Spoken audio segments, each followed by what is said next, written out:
for you to come with the simple but most important message of all time, that there is a Savior, that they are loved by God, that is groundbreaking and world-changing for the people that you can touch. And if you believe it's true and you tell them that, that's all you need to bring. That's it. That's the whole message. Hello, welcome back to the Lizzy Jensen Show. It's your friend Lizzy, and I am ready for this conversation. For those of you who tuned in last week, we took a little bit of a detour and we talked about something that's very near and dear to me and is an important part of my backstory, as well as an important part of my faith and our religion, and that is serving an LDS full-time mission. So I had some requests to talk about LDS missions to help sisters think through whether or not they should serve, how to prepare for serving, and that episode was a real special thing for me to write, and I've heard from a few of you, and I think it's been a helpful thing for you to receive, and I hope it has been. I intended, as I said at the end of that episode, to jump into some new content, which I've been really excited about, and really just trusting God and the timing of when I share these things, when I launch some new things, and the plan has been diverted once again in this week's episode. And at the beginning of this week, I was thinking through, how I'm going to share this new stuff that I'm punting again for another week or two, and felt like I needed to do a part 2. So this wasn't intended to be a series, but I'm excited for the things that God has put on my heart to share with you today. I do think there is going to be a part 3 as well. We'll see. Let God prevail in this next week, what I'm led to, but it's feeling like there's a part 3. And if I can spend the time I hope to spend on it, there will be a guide that I'm working on for you. If you're thinking about a mission, or if you have someone in your life thinking about serving an LDS mission specifically geared towards sisters, to sit down with this guide, to do some writing and some journaling and really get clear and spend some time with God.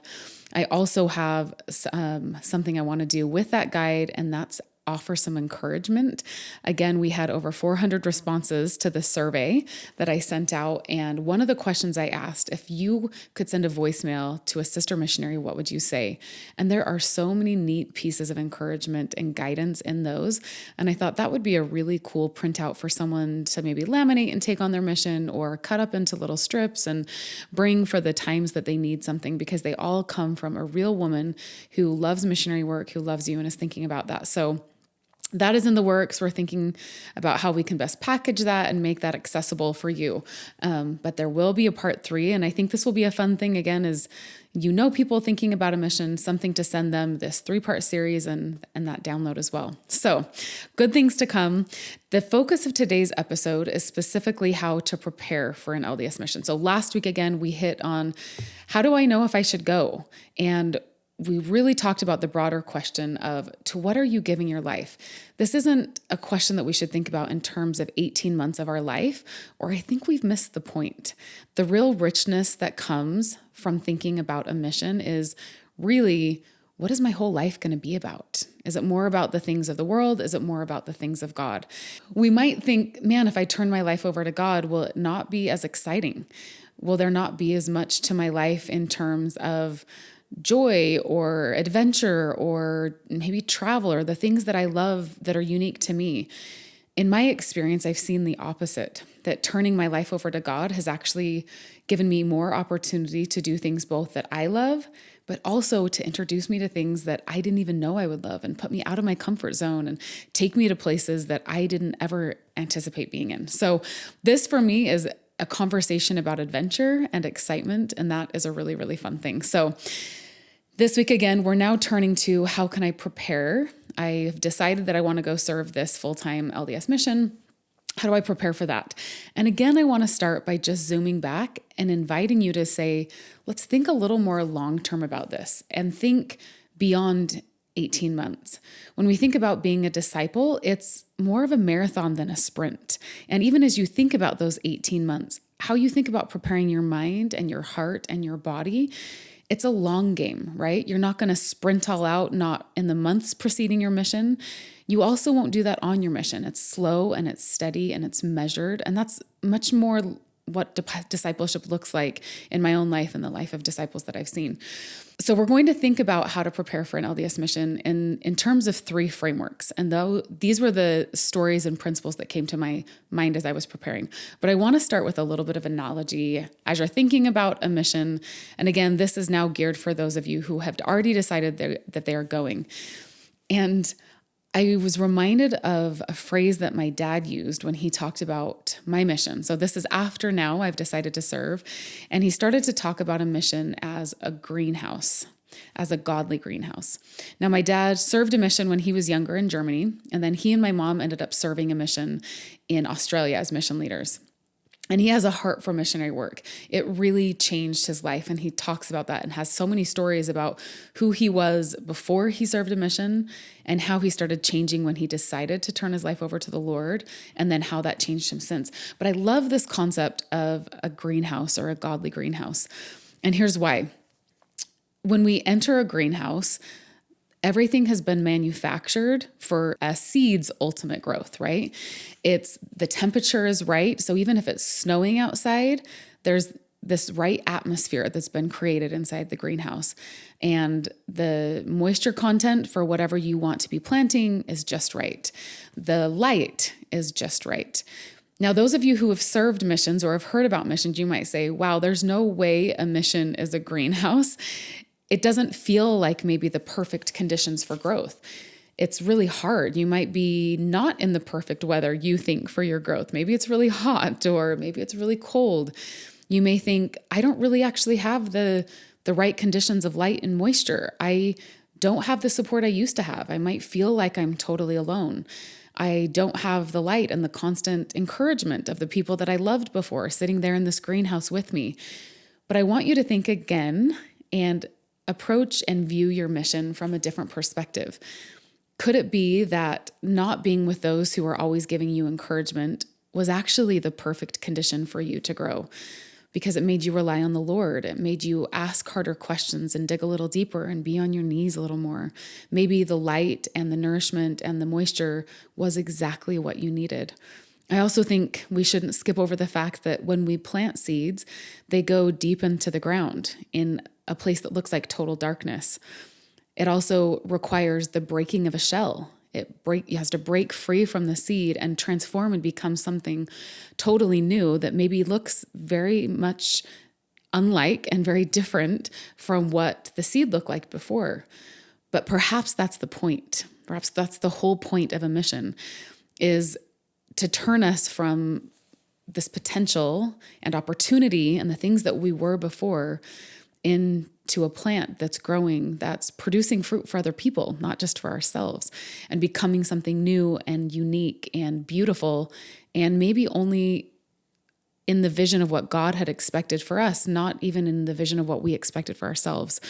So let's keep that analogy in our minds as we think about how we prepare for this experience, that really a mission is remarkable and it's an incredible opportunity. Again, those who were listening to part 1 and felt like, hey, this isn't really where I'm headed right now, that's great. God may have a different greenhouse in store for you. And if you turn your life over to Him, no doubt He does, right? I can think of other greenhouses in my life that did the same thing.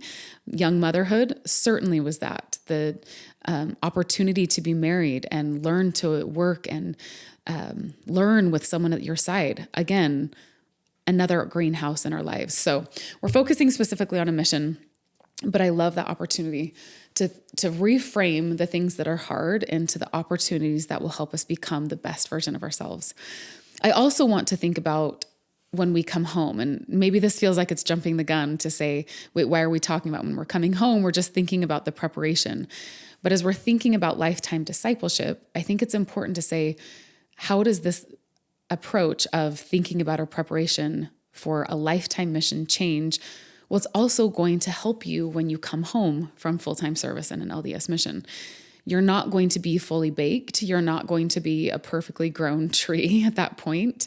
You'll have grown a ton, but you're going to continue on this path of preparation for discipleship, of deepening your discipleship, of becoming a more dependable disciple, a more true disciple, a more pure disciple. So you're going to do the best you can before your mission. And then you're going to continue that when you get home, and you're going to continue to be refined long after. That is the path of discipleship. And it's an amazing one and a beautiful one. I had an experience when I was a young mom. I was back from my mission, and of all the random places, I was in the gym on a treadmill, and there were like a few TVs, and one TV had on kind of like a secret agent spy movie. To be honest, I can't remember what the movie even was. But I was sitting there, and I'm sure I was pondering something about, being a mom, or the young life, raising young kids, or something about my church service, or maybe it was about my ministry and the blogging I was doing at the time. But out of the corner of my eye, I kept seeing pieces of this movie and seeing these secret agents with an earpiece in their ear, where you have the little cord that wraps around, and it's supposed to kind of be totally invisible, but you can always see when someone has an earpiece in there. I guess technology is probably better now, but most of the time back in the day, you could always see the earpiece, and you knew someone was kind of a secret agent, right? And as I was sitting there running on the treadmill, thinking about whatever I was thinking about, I had this little thought that this is the kind of disciple I want to be. I want to be the kind of disciple who always has that earpiece turned on to God. I want to be a bit of a secret agent. I want to be a missionary forever, that when I come home, I don't turn that off, and I don't start thinking about all the world, and I'm not the old me entering back. I'm now a disciple who enters back into my old life with new eyes and a new purpose. And I always keep that earpiece in to do God's will, that when I'm sitting here in the studio, or when I'm out in the store, or when I'm home, that it's not about me. It's not about how I look and what I'm wearing and how people are thinking about me. It really is more about the people around me. And that, again, as we think about being disciples of Christ, it's followers of his.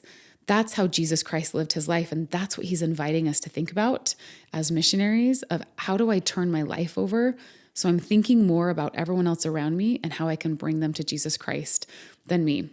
So those are a few thoughts as we approach this framework of how to prepare for a mission. Remember, this is the long game. Mission work is lifetime work. Your mission itself is one greenhouse that has incredible opportunity for growth, but that the goal is that we come home with that same mentality and mindset. And I love when I see someone who's come home from a full-time mission, and you can tell that they still have that fire. A lot of the responses from return missionaries, I wouldn't even say a lot, there was a section of the responses from return missionaries that said, I wish I had that same fire and passion now that I'm home. And I think it's totally possible. Now, is all day, every day dedicated, and is it the greenhouse it once was? No, it's definitely different. But I think you can have that same mentality, again, like that secret agent of saying, this is still what I'm about. I'm still here to learn. I'm still here to grow, and I'm still here to give. So let's move on now onto how we can prepare to this mission. And I know those of you listening in are coming with different perspectives. Some of you may be optimizing for the last 5%, just saying, I've, prepared my whole life. I've done all these things and I feel pretty good, but I'm stressed about that last percentage. I want to make sure that I've done all that I can. I love you if you're in that boat.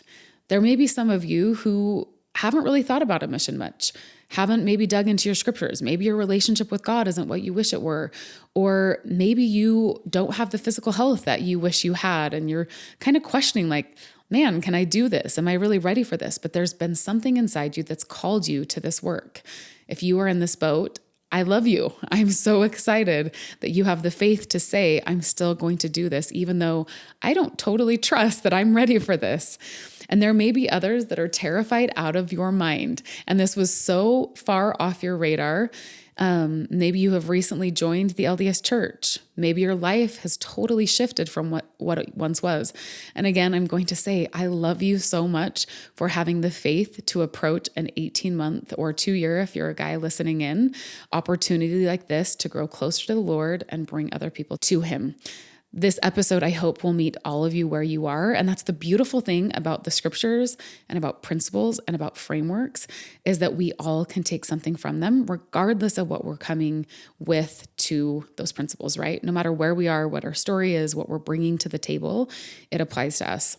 So the three frameworks that I want to think about and we're going to be talking about are: 1, God qualifies those whom he calls. Number 2, Jesus Christ in his mortal life already gave us the pattern to grow as a disciple. And 3, to remember your role. And then I have one bonus thing I want to share at the end that was pressing on my heart, that I think some of you may be feeling. And if so, I hope this hits those of you who need it. So framework number 1, God qualifies the called. He doesn't call the qualified. If you have read any scripture stories, you have seen this pattern. Let's start with David. So David became a mighty king. He ruled in Israel. He was incredible in so many ways. We have so many beautiful writings like the Psalms to attribute to David. When we think about being qualified, and if God were to call a king, but God was a man and it was a job or a great internship, what would he be looking for, right? Like let's contrast how God usually calls people and how the world calls people. If I were to go in for a job interview, some of the things that a job would be looking for is a great resume, right? It may be some great work experience. Maybe I had done things similar. I had already proved myself. Might be a great GPA, depending the job I was going for. It could be talent in the specific area. It could be university or scholarly experience. It could be my network. It could be who I know. This isn't how God calls people to his work. Again, going back to David, there was a time where Saul had been a righteous king. He was the king just before David, and Saul had kind of gone off the rails. And Samuel, who was then at that point the prophet, is asked by God to go find the next king. And so Samuel goes to the house of Jesse. Jesse has a ton of sons. They're all lined up. I like to think in my mind, I don't know if that's exactly how it was, but I think so. They were all ready because Jesse knew Samuel was coming to call the next king. And he starts looking down the line and he's looking at their stature and their height. And he's probably thinking at this time, leaders and kings went through a lot of battles. He needed someone strong. He needed someone who could command an army. And he thinks that he's found the man. And so then God basically says to him, don't look at the outward appearance. I don't want you to look at his stature. You are to look on the heart. And then Jesse realizes he's got a son out in the field who doesn't look like king material for whatever reason. Maybe he was young or small or short or who knows. And he brings him in, and Samuel has this confirmation. This is to be the king of Israel. And that's God's pattern. If you look at so many of the leaders, modern and ancient, that is typically who God calls. A few others that I wrote down that I just love. Think of Moses. He was slow of speech. It's ironic because he actually, of all of these examples that I'm going to share, he actually grew up in Egypt in a kingly home. He grew up with a pharaoh, but he knew he was slow of speech. There were things about him that he knew weren't right for the job. Ironically, God works with him. He actually gives him a mouthpiece. He doesn't just say, you have to do it in this way. He works with the things that Moses struggles to get over. Think about Peter. Peter was a common fisherman turned into one of the most powerful disciples and apostles and leaders of Christianity. He was a regular fisherman. He wasn't qualified to be in this role, but God qualifies the called. He doesn't call the qualified. Joseph Smith, he was a farm boy. He wasn't coming with any questions about leading a church. He was coming with questions about which church was true and how he could follow God because things felt confusing to him. And the teachings from the Bible didn't seem to all line up. And God calls him to do a greater work. Now, how about Ammon and the sons of Mosiah from the Book of Mormon? This one was far from David, far from Moses, far from Peter. They were actively working against God's church at that time. But God called them, and he used them, and he molded them, and he shaped them. Paul, who once was called Saul, was the same. He took it even a step further. Maybe he was in the same category, actually, as Ammon and the sons of Mosiah. He was actively persecuting the members of the church, killing Christians. Can you imagine the surprise when he was called and how he felt? But God saw something in him and knew. Can you see yourself in any of these stories? When we approach a mission, an LDS mission, and say, man, how can I best prepare myself? Just know that if God has already called you, the most important preparation is done. I love thinking again back to David and God looking on the heart. What is it in the heart that he's looking for? In Doctrine and Covenants, section 4, verse 5, it says that faith, hope, charity, and love with an eye single to the glory of God qualifies him for the work. And so we can think about what's in our heart. Where is our faith? Where is our hope? Where is our charity? Those are some great places to start, but know that those are the types of things that God looks for as he calls disciples and as he qualifies us for the work. I think in missionary work, you can expect a lot of on-the-job training. I think that's more often how it looks. You will have people there who are going to show you great examples. You're going to probably have some people there who won't show you the greatest examples.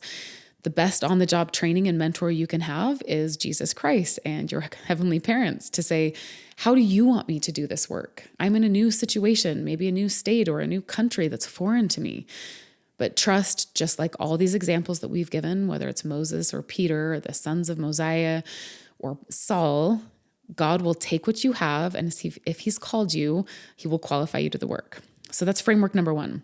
Framework number two is that Jesus Christ himself gave us a pattern for how to grow as a disciple.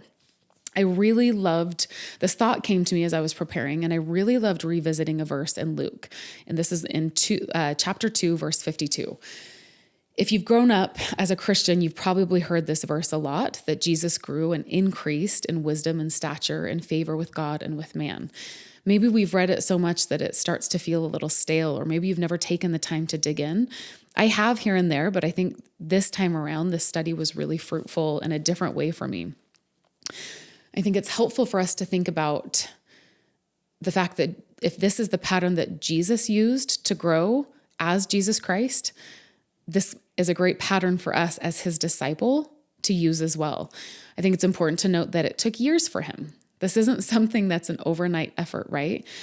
For you, you may already have done more of this preparation than you think. You may have already had parents or leaders or mentors teach you some of these things. And if so, maybe you take a minute to thank them for helping you already prepare more than you thought you did to be a disciple of Jesus Christ and serve as a formal, set-apart missionary. I also want to emphasize before I go into these 4 points that you can't really attack them all at once.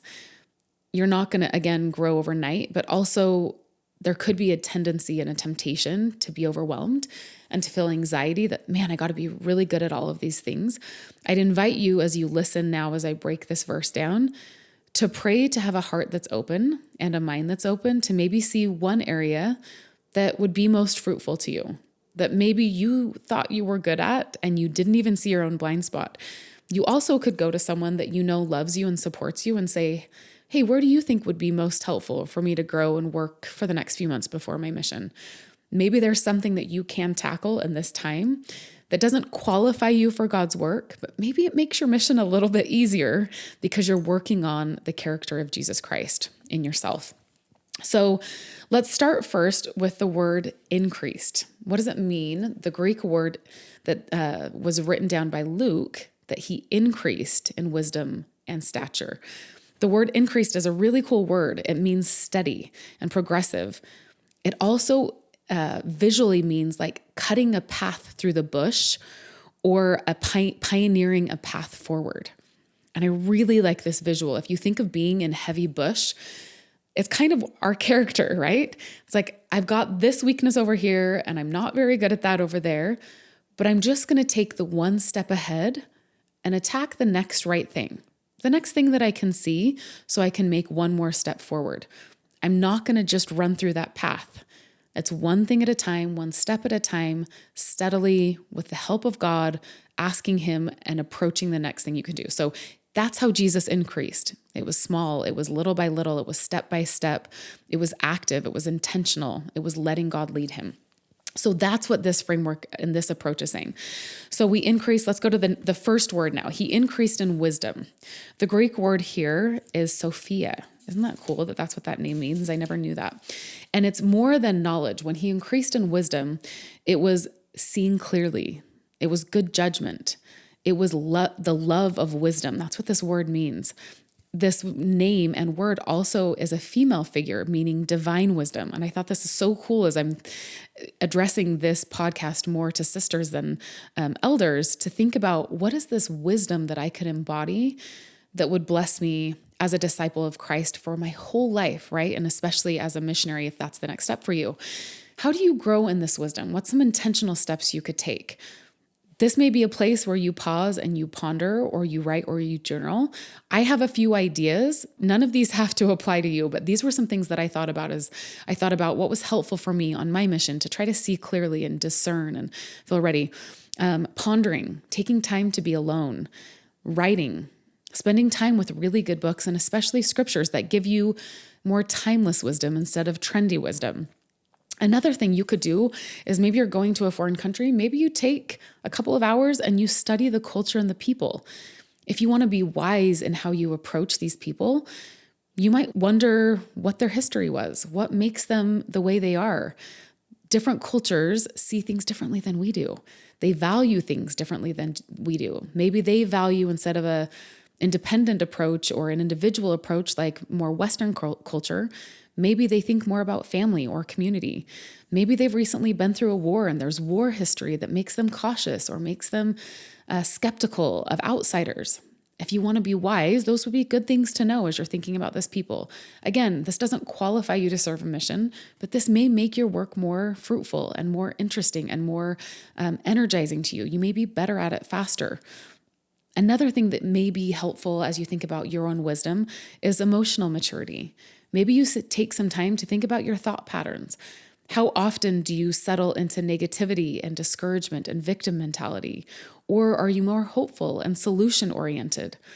How do you deal with disappointment? How do you deal with conflict or stress or change? One thing I can promise you is if you serve a mission, there will be a lot of change. You're going to be moving from city to city, working with a lot of different people, living with someone that you've never known before, and suddenly you're roommates and they've got new habits and new attitudes.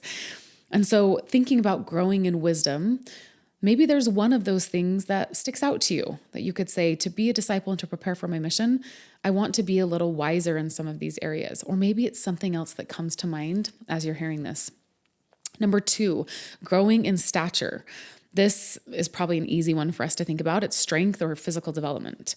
Again, I want you to think about the long vision of you as a disciple, and how can you have health and longevity and endurance that lasts your whole life. I think a lot of the health wisdom that's been online over the past 5 years can actually be damaging when we think of long-term vision. If your goal is a beach body or a six-pack or cutting weight dramatically, that actually may not be the best thing when you think of having a physical stature that can handle a lot of walking or that can handle a demanding schedule. Mission work can be grueling.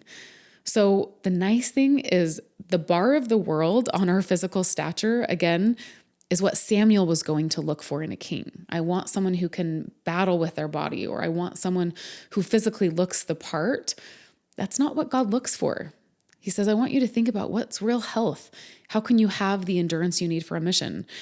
Only you know where you are here. Maybe you already feel great. Maybe you've been taught these principles in your home, or you've learned them yourself, that you've thought about physical activity, about how to fuel your body, about water intake, about the importance of necessary sleep. This is really basic stuff, and you could have a conversation very easily with ChatGPT or with a health coach to say, here's how I eat, here's how much I move, here's the water intake. What are some basic recommendations you would give me so that I can have better endurance?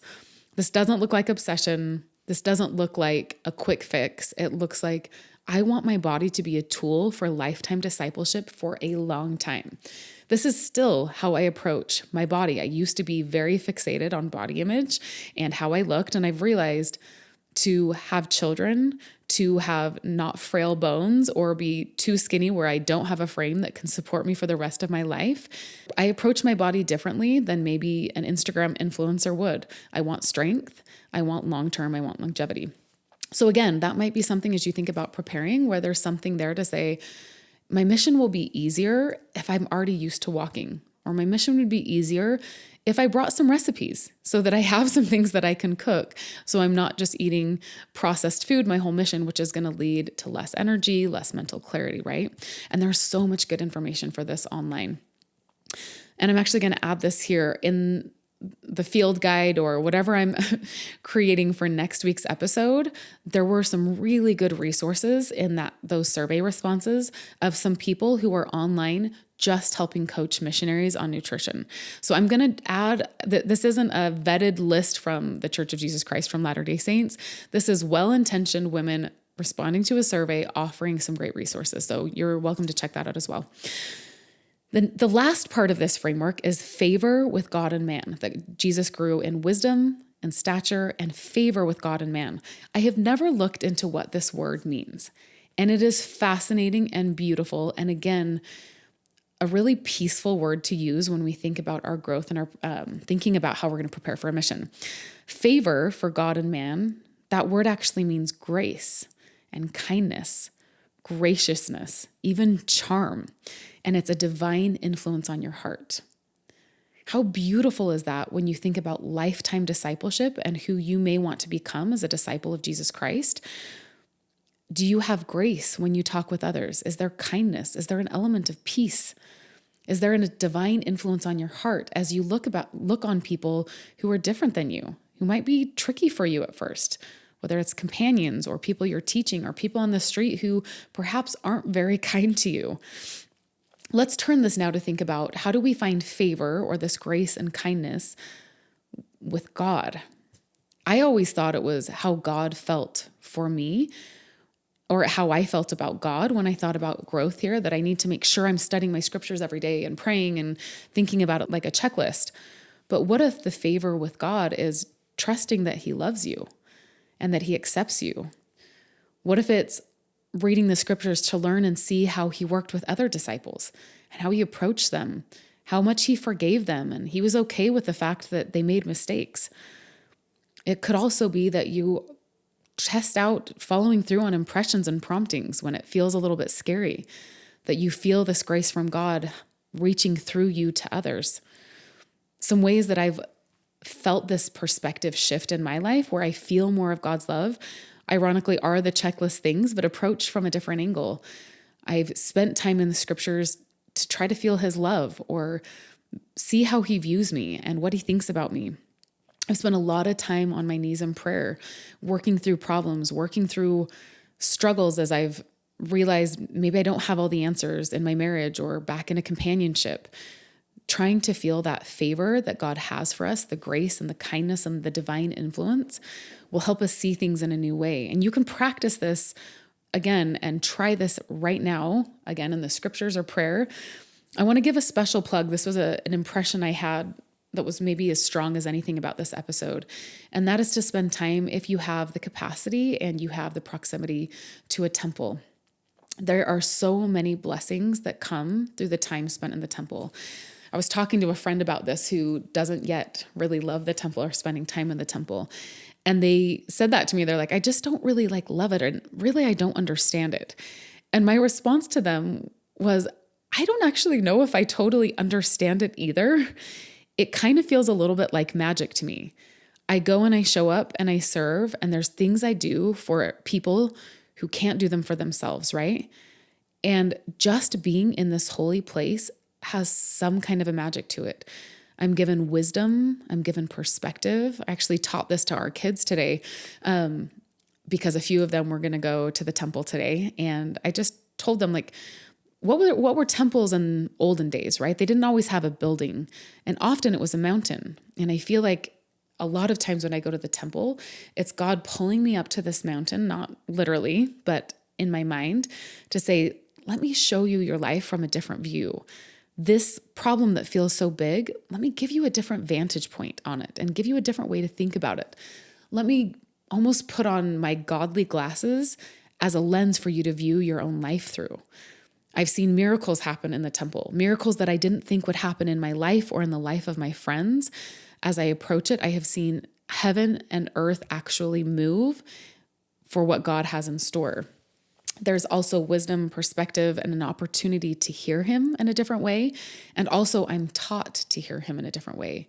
I'm taught about who Jesus Christ is and how he shows up in our life and how I can live in a way that lets me more easily hear him. So I encourage you, even if you don't totally understand what's happening in the temple or don't have a love, President Nelson said, if you don't yet, go more and watch it come. I have another friend whose recommendation was try for 3 months to go every week. Now, again, this is are you in proximity and is this realistic to you, right? We're not advocating for anybody doing anything extreme or running faster than they have the strength to run. But she said it took me 3 months of going every week, and then I started to develop a taste for it. And it was like I craved it, and I started to notice what had changed in my life. And so this may be one way that you feel the favor of God more in your life. You hear him. Maybe this is where you get your own revelation for how you can prepare for this time in your life and discipleship. Next, then, favor with man. Again, I love thinking about favor, this graciousness, this kindness, this charity for those around us.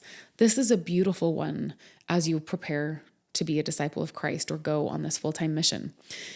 It's really easy when you leave on a mission to underestimate how much rejection you might face.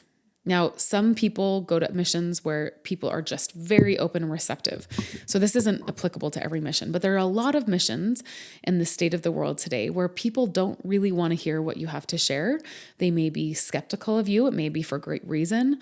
They don't like door-to-door salesmen. They've had prior experience with people of your country that they feel like they're skeptical of. Like, there are very valid reasons why people see you with a name tag walking up and their first initial reaction isn't, please tell me everything you have to say.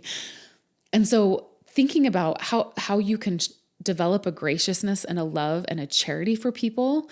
How can you approach them from a servant mentality? How can you look at someone as a child of God and look past the rejection, look past maybe how they're coming and perceiving you? A really great way to practice this is practice it with the people who maybe already see you this way in your life. Maybe there's a sibling that you have a difficult relationship with. Maybe it's a relationship with a parent. Can you try this right now in looking to forgive someone, or look past how someone views you, or let go of a grudge, or practice meeting new people with an open mind? I think there's a lot of opportunities to practice that in our everyday life, and also to pray and ask God, how can I show up with more favor to those that are around me? Maybe I have my own prejudice. Maybe I have my own preconceived thoughts about people that I see on the streets who are different than me. This is another great way, again, to think about how can I start to put on the mind of God and the mind of Jesus Christ in how I interact and how I view and how I see the people in my life that maybe I have looked at differently than God would. So that's framework number 2. Again, framework number 1 was God qualifies those who he calls. That's really the only preparation you need to say, yes, I can do this. Number 2, think about the framework that Jesus Christ taught us and the pattern and as he grew himself. The final framework I want to talk on is to remember your role. As you are thinking about serving a full-time mission and you're thinking about preparing, you may be putting unnecessary pressure on yourself. You may be thinking, I have to do it all. It's all about me. If I'm not a good teacher, I'm not going to be a good missionary. Or if I don't know how to approach people, God can't work through me. I want you instead to change your paradigm to that of being an instrument. There's lots of instruments that we could think through here. The first one that came to mind was a vessel. A vessel is something that carries something. Another instrument we could think through is a candle or a lantern. Again, something that carries light. Another instrument could be like a writing tool, like a pen or a pencil. In all of these cases, the role of the instrument is not to be the light. It's not to have all the answers. It's not to be the oil that's carried in the vessel. It's just to do its job, and that is to carry the ink if you're an instrument to write so that something can write through you. It's to carry the light if you're a candle or a lantern so that something can shine through you. If you're a vessel, it's to carry the oil or the water so that something can provide nourishment or strength through you. That is your role. So as you're thinking about preparing for missionary service, Think about how you can be the best you. How can you be the best instrument, the best candle, the best lantern, the best vessel? I love this verse from 2 Timothy 2:20 through 21. And it says, "Therefore, if anyone cleanses himself, he will be a best vessel for honor, sanctified and used for the master, prepared for every good work." I also love Isaiah's comment about a vessel. "Be ye clean that bear the vessels of the Lord." As you head out on this mission, and again, I'm going to broaden this if this is in your home, if this is in a church service, if this is in your community and the work that you're doing, you don't have to put the pressure on yourself to be the savior. That is not your role. You aren't going to save anybody. Your role is to be clean, to be pure, clean in your thoughts, clean in your desires, clean in your heart, seeking to have that eye single to only be carrying his light. This is a process. I don't know a lot of 18 and 19-year-olds who are so humble that they never let themselves get in the way of the work. I don't even know a lot of 40-year-olds in my case who don't stumble here sometimes. This is normal, right? That we start doing God's work and then we start thinking about how we appear, and maybe we're afraid to be so bold, or we are too bold because we want to come across as a good missionary. This takes a little bit of nuance and trying and trial and error. Please be gentle with yourself. Give yourself that divine favor and graciousness as you grow into discipleship. That's totally normal. And if you get in your own way, again, and no matter what stage of life, but especially as a missionary, humbly kneel down, or in your head, just ask for forgiveness and a little change of heart to say, how do I do this better? I just messed that up. That was about me. I was embarrassed. I felt like I was coming across as too bold or not bold enough or dumb. And realign and remember, I am an instrument. I just simply show up in the best way that I can. I also love this analogy and framework because vessels and lanterns and candles and instruments come in all different shapes and sizes. You don't need to look like anyone else to carry good water or good oil. And you don't need to shine or be the lantern like anyone else's. You just show up like you. If you have a great sense of humor, shine with that. If you have a depth in how you think about God and the scriptures, show up with that. God is preparing a place and a people and an experience, like we talked about, to be the greenhouse for your best growth and also for the best growth of those that you teach and you come in contact with. And you can trust that. And if that's one person that you understood you and saw that you brought to Jesus Christ, beautiful. If that one person was yourself, that is a worthy and wonderful work. If it was someone that you ended up living with as a companion, that is worthy and wonderful work. But God sees the long game. The things that happened on my mission, some of them were for that time and impacted one person at that time. And a lot of them impacted me into my 30s and are now impacting me into my 40s as a mom, as a friend. Just know that he's laying the foundation for a great work, and that great work is you and the work that he's going to do through you. So don't second guess what he's asking you to carry.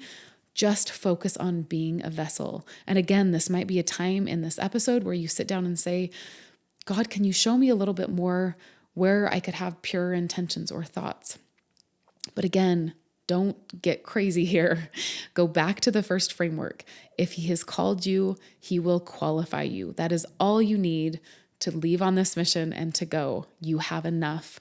I also want to say here, as you think about all three of these frameworks, as we wrap these up, and then I go into this bonus idea that came, is that if you are seeking to have a pure heart, if you're trying to grow in those 4 ways that Jesus Christ did, you are more powerful and more needed and more valuable to the world than you have any idea. If you look at the world right now and what's happening on whether they're major news headlines or what you're seeing on social media, most people right now aren't focusing here.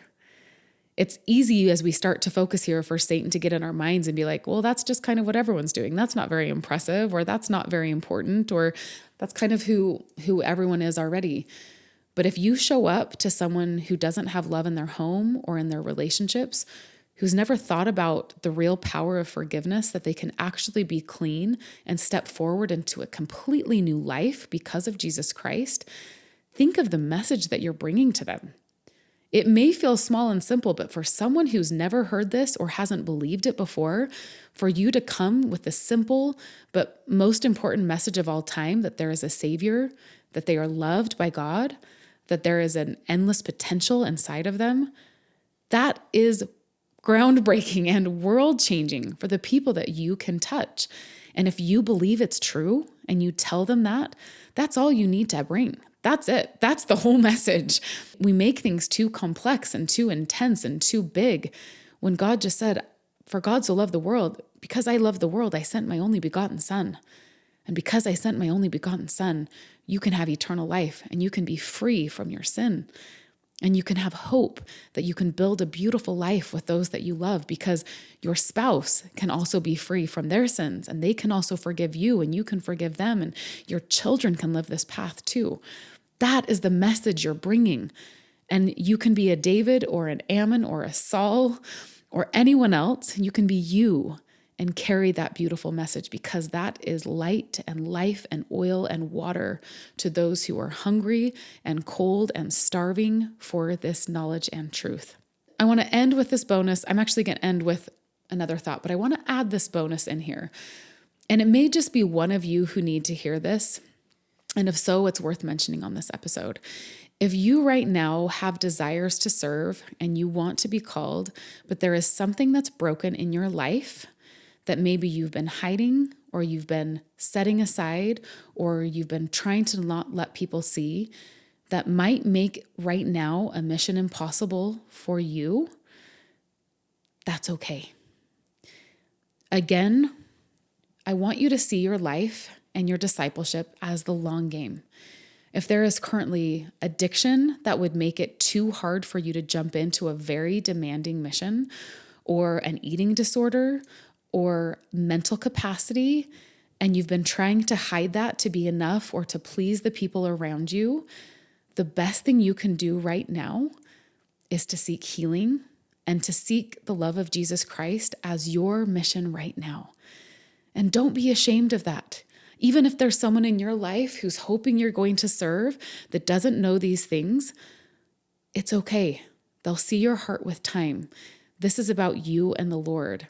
If as an 18-year-old or a 17-year-old or a 19-year-old or a 25-year-old or as a 40-year-old, you can face what's happened in your life, maybe trauma or again, addiction or a disorder, whether it's mental or physical, and say, now's the time I'm going to attack that. That is going to change your capacity for discipleship for a long time to come.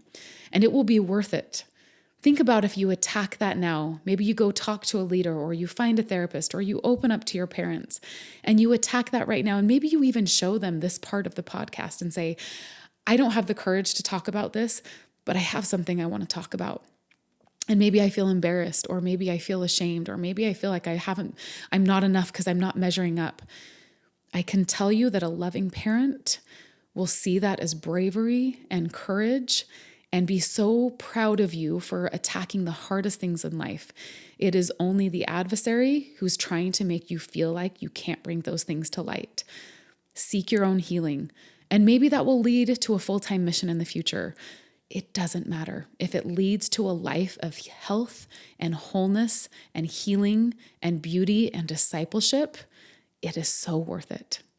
So again, if you want to reach out to me, if you need a little encouragement, reach out to me on Instagram or reach out to me on my email at lizzy@lizzyjensen.com, and I will give you that needed shot in the arm if you need it.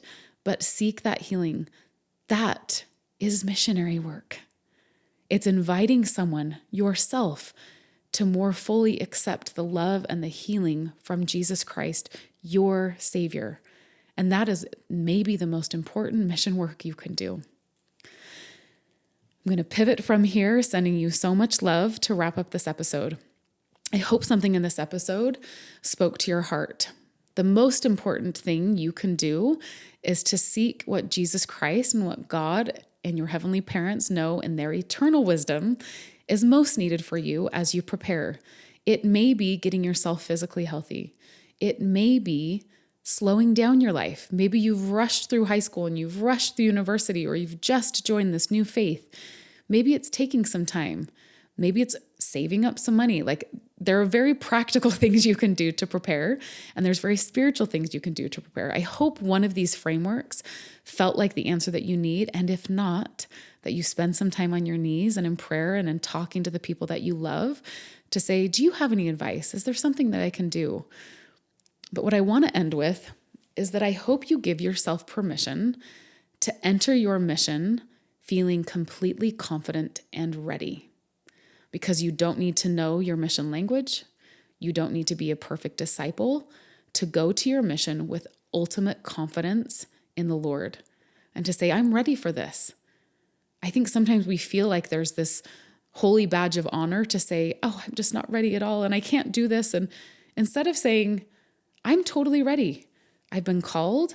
I have desires. I'm doing my best to have a pure heart. I'm working on the next right thing in my step and stage of discipleship. And God, I'm ready because I know it's not about me. It's about you. This is your work. You can work with the imperfect. You do it all the time with the unprepared, with those who have been fighting against the church. You can work with me. And that's what I hope you leave and know, to be peaceful, to not run faster than you have strength, to not take so much on. I want to end with a scripture that I shared in the first episode of part 1 of this series. And again, this is in Philippians, where it says, do not be anxious about anything, but in prayer and supplication and thanksgiving, make your request be known to God. So you're sitting in whatever position you're in, wherever you're approaching this episode in your full-time mission, I want you to say, I'm going to kneel in prayer and be urgent about it. Be in supplication, which means you have real intent there, right? And then start that prayer with gratitude. God, I am so grateful for this opportunity. And then make your request be known. Maybe it's, I'm scared. Maybe it's, I want to deal with that fear. Maybe it's, I've been called to speak in a language that I don't know, and I've gotten terrible grades my whole life, and this feels like you called the wrong person.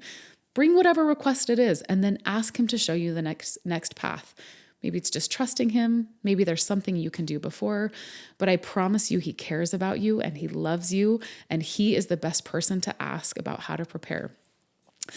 So that's what I've got for you. There are a ton of other places you can turn. I am just a random podcaster offering what I have in my own way. I decided this week, as I was preparing and feeling very overwhelmed for this part 2, to put this whole framework to the test and say, hey, God, I actually don't know, and I don't have a ton of time. And I would just give him the windows I had, and then I would be present with my family, and I would do the things that I needed to do. And he worked miracles this week to make my time enough, to have someone show up and offer to help, just run my kids somewhere or give me this extra time. My sweet mother-in-law who listens into these episodes, I love her. She just offered to take a few of my kids one day, just not knowing I needed this. And then my other 2 kids were in an extracurricular activity, and I had 3 unexpected hours where I could focus on this work. So that's what it's going to look like. Just put your trust in him. He will prepare the way. I will be back next week with part 3. I have no idea what I'm going to share, but can't wait to see what's coming, and some sort of a field guide to help bring all of this together and hopefully give you some real physical and tangible tools. I'm assuming that after that point, we're going to be jumping on to another part of this podcast. I'm excited again to share some of those things with you. So stay tuned. If you are not been thinking about missions, that in a couple weeks we'll be coming back with some of the other content, but I'm sending you all my love, my courage, my belief in you. I have seen this work over and over again, especially in my own life when I was completely unqualified, completely unready, and God could use me anyway. And I know that he can do that with you. And until next time, good luck. I can't wait to see how you approach this week. Feel free to reach out to me on Instagram over at the Lizzy Jensen Show, or on my email at lizzy@lizzyjensen.com. Can't wait to hear from you. I'll see you next week.